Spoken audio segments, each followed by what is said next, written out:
Kani kedai ke Batisi TV, bat pidang pet ya ke kubur baman kasni, belawan rashapi da ke rupa, ringkat bat ke Orange Nissan, lom sokpo near Fire Brigade Shillong.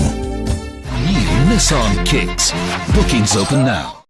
Bandan no ya ke Diagnostic Center jong ke sorkar, ne ke jaka hakaba kinong pangkila banle ikitas pebonjai. Kedai ke jeng angnot jong kipai nong sosnong ke jela. Bantua jengmot nak sorkar halor ke nega benta ka Batisi TV kelayo banyakran kerpang. Bat menteri sorkar bakmi ya ketnat ke koi kekia uba Alexander L. Heg. Uba lai tu ba nakaleng ke sorkar kela simkia halor ke nega benta. Ban pentikina ba ke nega thong kan urlong no menta hi usnam arja kat kendai. Bantai ya ke Diagnostic Center ke sorkar kela bah pisaru ha ke jinglot ke ban kon arphok lor tingka. Ke ban pelot ro ha ke bathiet ki kor ki bor ki babonjai. Bat kejaka kandai hajan ke Pasteur Institute Hashilong. State of the art, the state of the art diagnostic center mentak like progress very well kelayat bashkaman. But gila dep sign je ke preliminary MOU, no. But ke Suraksha Group background bagui kita lang combined with the local.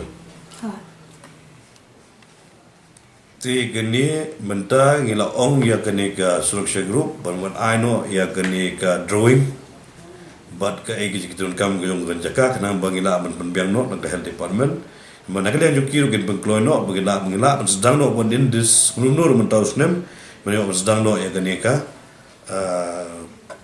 the state of art diagnostic center dia po partial institute. Okay.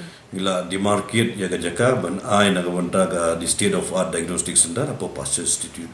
Kejing mentoy jung gipai ba bubun nong UP nomor ba baro sigata.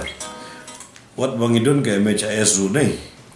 Kam shim long full fledgedly ban cover ya kidiki test investigation and diagnostic ni baro. Te dei nang ta gedau ngakum o Health Minister ngala UI bagajui kendo pon sini ki beriu ki besitom ba tang menyo tang pisa tang sutho doktor bande MRI ki beriu layo pang susu nyo pesan even sil nyo jar prajar bande MRI tadi nak tahu ke penong ya ga bakum gini ke jengye ke bopai pa awi kendo jadi benda e kono ke scheme ke bolong ke jinul kam yo pai ba nak ta tahu la concept socializing scheme dak benda no the state of art diagnostic center. Benda nak ke machines baru ngilayo assumption R4 crore. Tigitu ya R4 crore menta ngi dangi laya walk out baru ke machine itu kan menta. Nangta menta ke jakar ngi ai.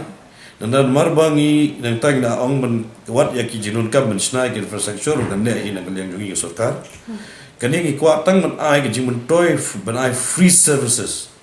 Nak menta jong upai ba joga ni state jungi. Nangaliang jonga hingga percaya by end of this month we should be make operational kan.